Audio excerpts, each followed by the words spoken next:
Hola, hola, ¿cómo están? Muy buenas noches, buenos días, buenas tardes. Independientemente de la hora en que vean esta presentación, el día de hoy el Club de Contadores del Perú, en su membresía tributaria, presenta el taller virtual Cálculo del Impuesto a la Renta Empresarial 2023 en Excel, a cargo del doctor Juan Carlos Arana, gerente de impuestos de la firma KPMG, experto en tributación con más de 10 años en consultoría fiscal, atendiendo auditorías tributarias, liderando equipos y proyectos tales como adquisición de empresas, revisión de modelos financieros, entre otros. Para nosotros, un honor, un privilegio poder contar con su apoyo y su colaboración. Doctor Juan Carlos, ¿cómo está? Muy buenas noches. Tiene usted el micrófono habilitado. Iniciamos con la sesión que nos convoca para el día de hoy. Gracias. Entonces vamos a tener una sesión del impuesto a la renta empresarial, pero bajo un enfoque desde la práctica, sin abandonar la teoría, ¿ya? Entonces nos vamos a centrar de repente en la hoja de cálculo como herramienta y vamos a razonar a partir de el cálculo mismo, ¿ya? Más que poner una presentación en PowerPoint y empezar a razonar desde la letra, que también es importante, pero en esta sesión lo vamos a hacer de otro modo. Y posible, sin duda, una sesión de 4 horas abarcar el campo del impuesto a la renta en su integridad. No obstante, imaginemos, no pensemos cómo lo hacemos los auditores cuando tenemos pocos días para calcular o revisar un impuesto a la renta, auditar un impuesto a la renta de una empresa, ¿ya? Donde no hemos participado de repente en la preparación de la información contable durante el ejercicio, ¿no? Pensemos en un estado financiero, el tipo de actividad de una compañía, ¿no? Si yo tengo que resumir el tratamiento tributario de las transacciones más importantes, van a estar siempre el activo fijo, ¿no? El activo fijo, los gastos de personal para las compañías con mano de obra intensiva o las que no, también, ¿no? Por la particularidad de los beneficios que se le puedan otorgar a los funcionarios. También. El otro tratamiento importante es el de la deuda, ¿no? Los intereses de deuda están limitados y necesito hacer un cálculo también. Por ahí podemos hablar de la cuenta por cobrar, la cobranza dudosa, ¿ok? Pero por ahí los temas importantes que tenemos que dominar y saber qué está pasando también a nivel de la jurisprudencia, los informes de la SUNAT, serían el activo fijo, el tratamiento tributario de la deuda, los gastos de personal. No obstante, también vamos a poder ver algunos otros papeles de trabajo, ¿ya? Entre ellos los gastos sujetos al límite, la atribución en un contrato de asociación en participación, que ahora el tema es bastante simple, ¿no? El asociante que le paga su participación al asociado lo considera como una distribución de dividendos, entonces el gasto es no deducible. Sin embargo, la norma tributaria, la reforma de la norma tributaria, en especial el antecedente que fue la jurisprudencia de observancia obligatoria, ¿no? Y el informe de sala plena del Tribunal Fiscal, nos llevan a pensar una forma de cálculo de atribución.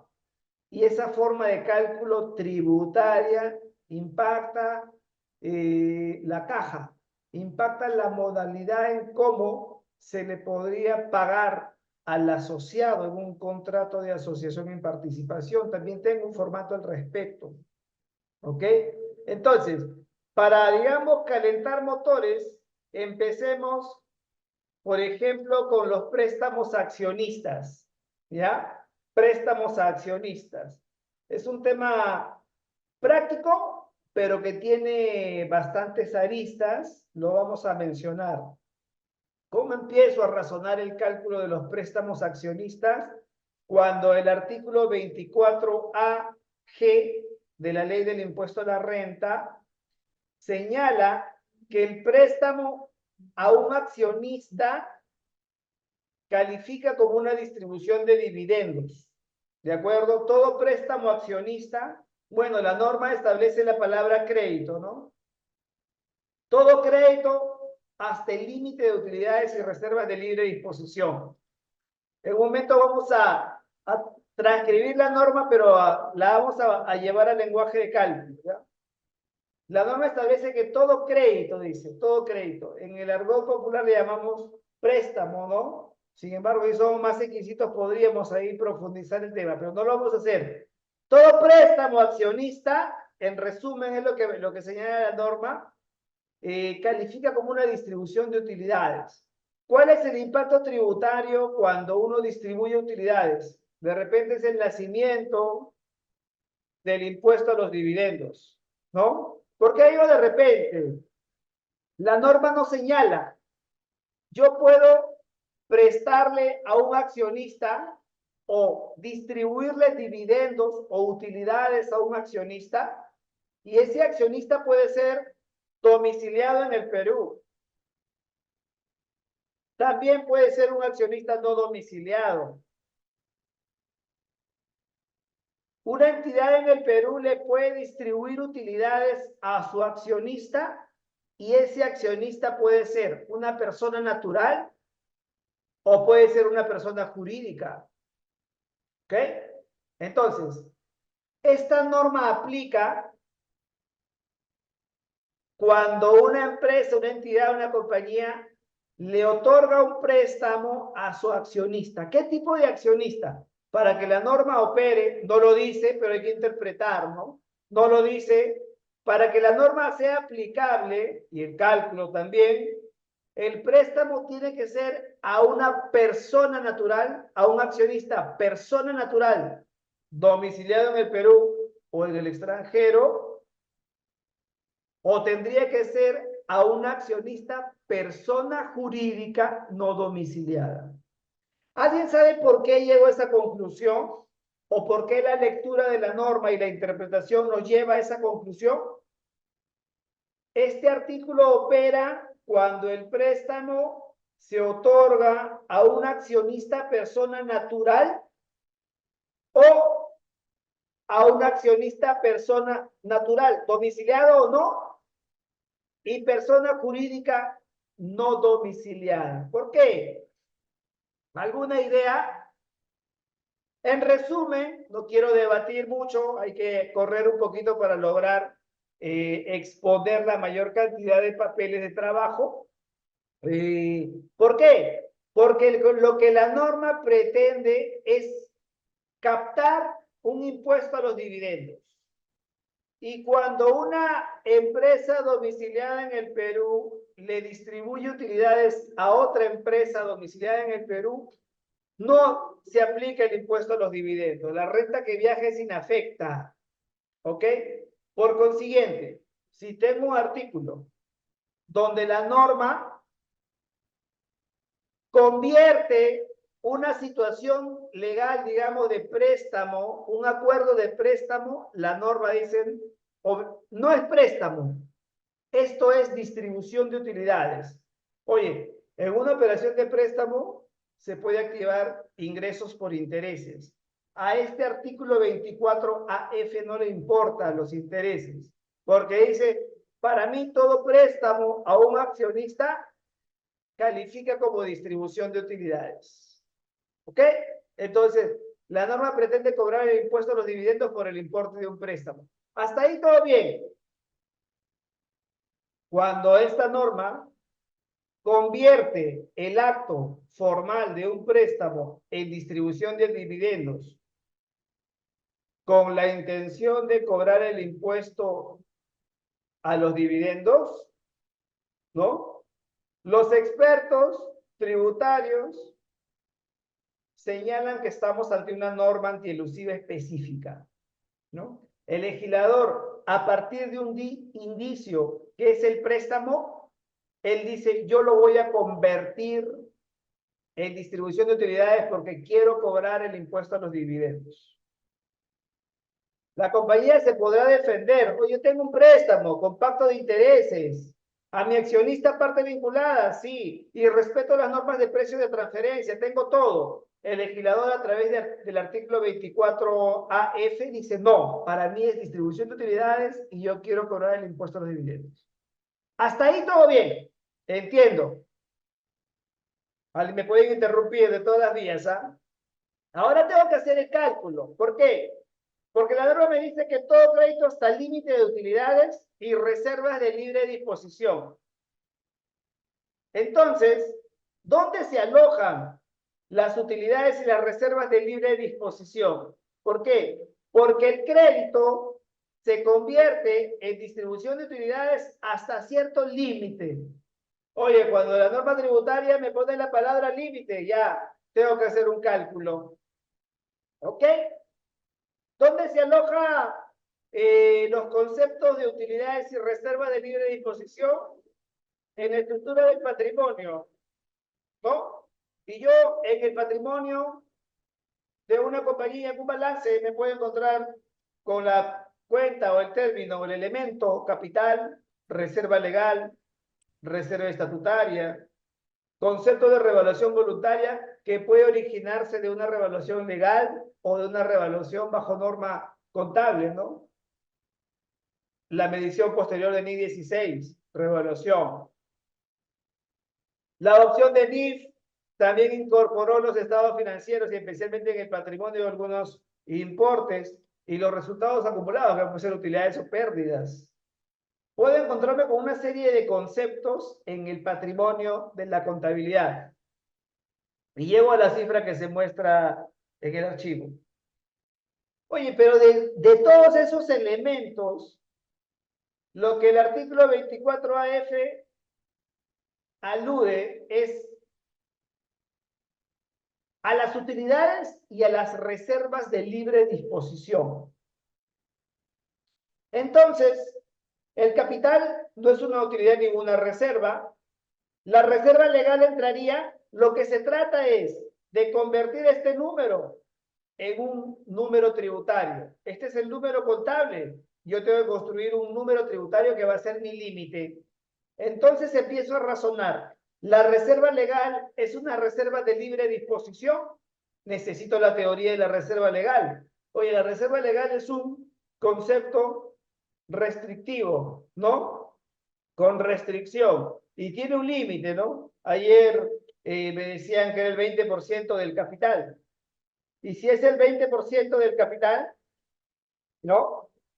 Si es el 20% del capital y mi capital es 520.000, entonces mi reserva es 104.000, la legal. Si yo encuentro que una empresa tiene 150.000, la diferencia es de libre disposición. ¿Ok? Luego, la reserva estatutaria, la voluntaria, la que se establece por estatutos, también es de libre disposición, sí, se puede distribuir a los accionistas. Pregunta, ¿la revaluación voluntaria se puede distribuir? ¿Mm? ¿La revaluación voluntaria es un concepto que puede viajar al bolsillo de los accionistas? Empiezo a tener dificultades, ¿no? Como les digo, a la hora de calcular un impuesto a la renta, a la hora de convertir la legislación tributaria en número, empiezo a razonar un poquito más, un poquito mejor. Empiezo a cuestionarme, ¿no? Eso es lo que tienen los números. Te cuestionan. Oye, entonces, ¿será la revaluación voluntaria un concepto distribuible? En el Perú, cuando han analizado este concepto, hay un viejo informe o pronunciamiento de la Junta de Decanos del Colegio de Contadores, antiquísimo, y de repente análisis nuevos, ¿no? Básicamente en esos años donde el Perú empezaba a adoptar NIF, y los estados financieros, el patrimonio empezó a recoger estos conceptos de revaluaciones o de adopciones NIF. Lo que se ha concluido es que la revaluación voluntaria no es un concepto que está prohibido al momento de distribuirse. Una compañía puede distribuir su revaluación voluntaria. ¿Ok? Entonces podría decir que sí, es un concepto distribuible. La adopción de NIF también dijeron así, no hay impedimento legal para distribuir este concepto. Los resultados acumulados también. Entonces habría obtenido el límite, ¿no? El límite, ¿ok? Si allí yo cerrara el cálculo, el caso, diría lo siguiente. Se otorgó un préstamo accionista de 1.000.000 de soles. Recuerden que para que opere esta norma, el accionista tiene que ser persona natural domiciliado o no domiciliado o persona jurídica no domiciliada. ¿Ok? Si una empresa le otorga un préstamo a un accionista, persona jurídica domiciliada, la norma no opera. ¿Ok? Ya. Si yo dejase el caso ahí, diría, tengo un préstamo de 1.000.000 de soles, pero el concepto de distribución de utilidades es hasta el límite de las reservas y utilidades de libre disposición. Quiere decir que yo tengo, por ejemplo, 891.000. Como presté 1.000.000, por acá diría, ¿no? Por acá diría, ajá, tengo 891.000 que califican como distribución de dividendos y la diferencia sí va a ser préstamo. Ojo que el enfoque contractual, la documentación te induce a que esto es un préstamo, pero la norma tributaria dice que no. Esto es una distribución de dividendos hasta el límite de las utilidades y reserva de libre disposición. Y si esto es distribución de utilidades, entonces se aplica el impuesto a los dividendos. Multiplico por 5% esta cifra y la compañía tendría que pagar este impuesto. El exceso para llegar al 1.000.000 sí califica como un préstamo que puede ser con pacto de intereses o sin pacto de intereses. Se aplicarán las normas de precio de transferencia para esto, ¿no? Oye, pero antes de eso, mal estaría que el préstamo a este accionista se compare con el total del patrimonio. Esto solamente estaría bien si eres el único accionista. Pero si, por ejemplo, esta entidad está compuesta por dos accionistas con el 50% de participación cada uno, lo que tendría que hacer para calcular el límite es este total por el 50%. Y entonces el número cambia, ¿no? Porque ahora el límite va a ser 445.000, nada más, ¿no? Entonces, ¿qué diría acá?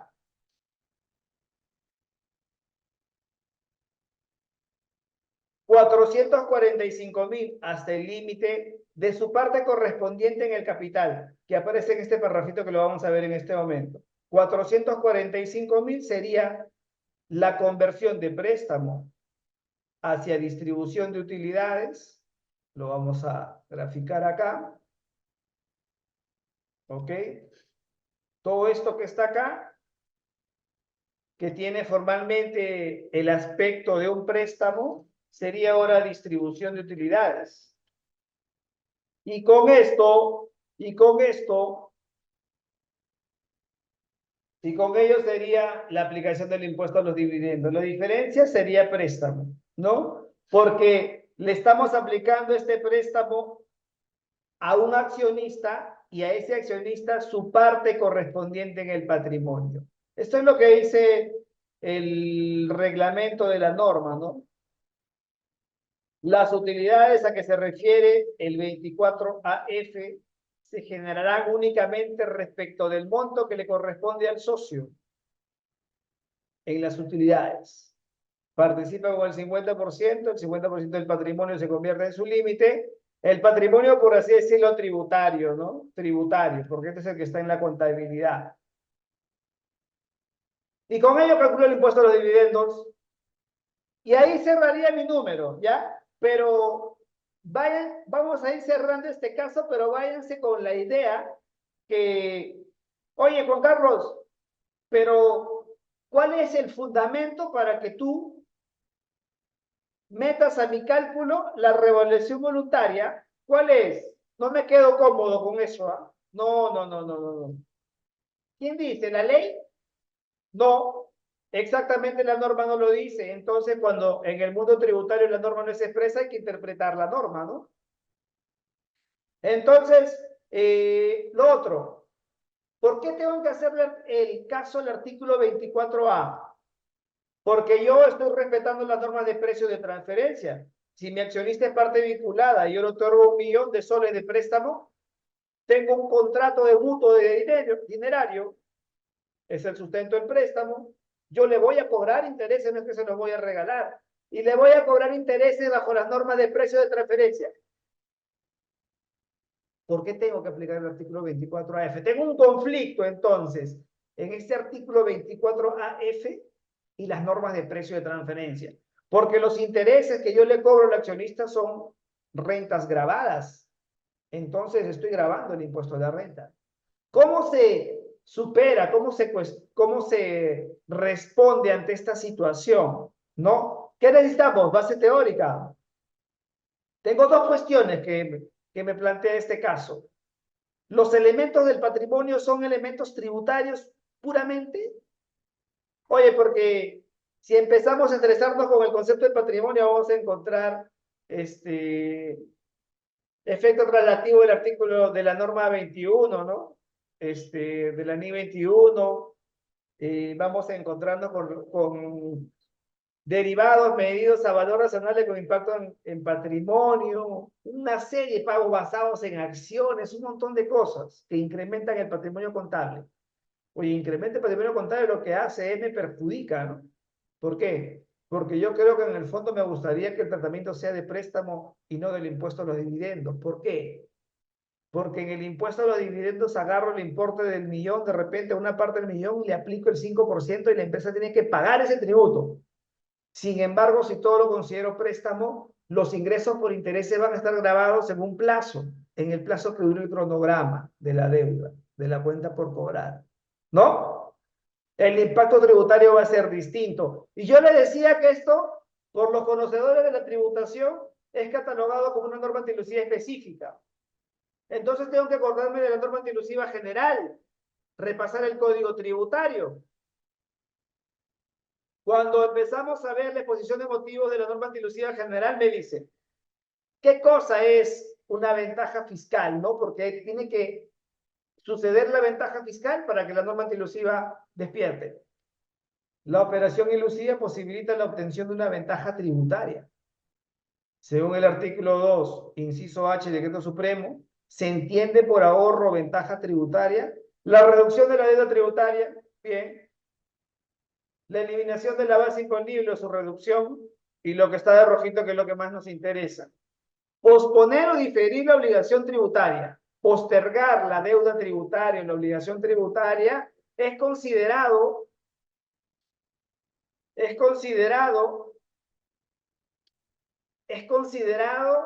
una operación de ventaja fiscal.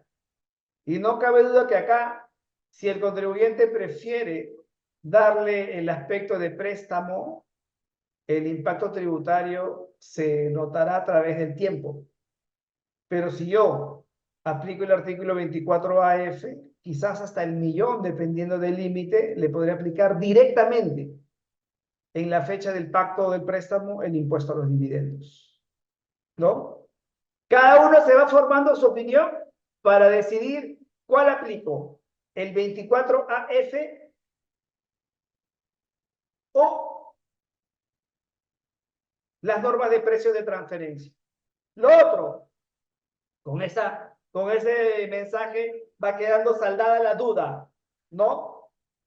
¿Qué tipo de patrimonio utilizar? Ajá. En el año 2018, cuando teníamos las reglas de intereses de deudas de partes vinculadas y el límite era el triple de patrimonio del año anterior, en esta jurisprudencia el Tribunal Fiscal dijo que tú no puedes utilizar la cuenta excedente de revaluación. No, porque el excedente de revaluación que nace de la aplicación de la NI 16 es un asiento contable donde tú cargas la cuenta de activo y abonas el excedente de revaluación. Y ese activo no tiene efecto tributario, ¿no? Ha sucedido por una tasación que exige la NI 16. Ese costo tributario la compañía no lo pagó.